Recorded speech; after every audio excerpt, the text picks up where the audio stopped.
dari 98,38% yang diketahui oleh pemerintah, yang disampaikan oleh pemerintah bahwa masyarakat kita ini sudah memiliki BPJS, saya melihat bahwa masih banyak fakta-fakta di lapangan bahwa masyarakat kita tidak memiliki kartu BPJS.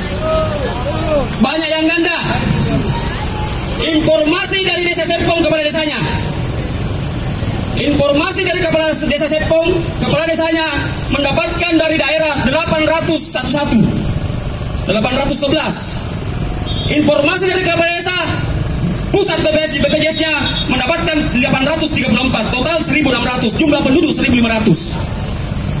Artinya data ini semakin kacau. Kalau di Serpong mendapatkan 1.600 kuota, jumlah penduduknya 1.500, berarti ada kelebihan 100. Sementara di desa Serpong masih ada kurang lebih warga yang tidak mendapatkan kartu BPJS, kurang lebih 100.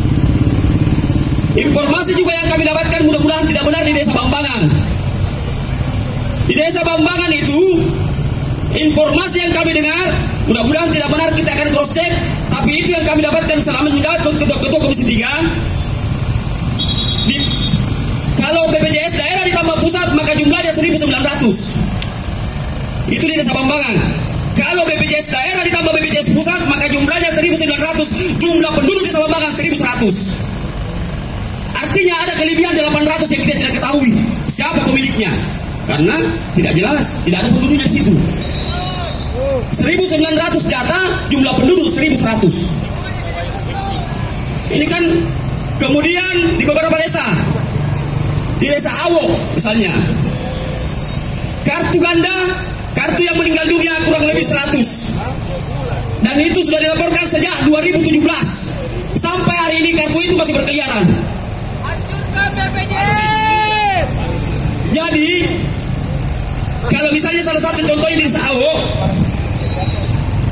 kurang lebih yang meninggal dunia dan ganda kurang lebih 100. Kami kemarin menghadap ke Kesra pada Kamis minggu lalu, kartu itu kami bawa.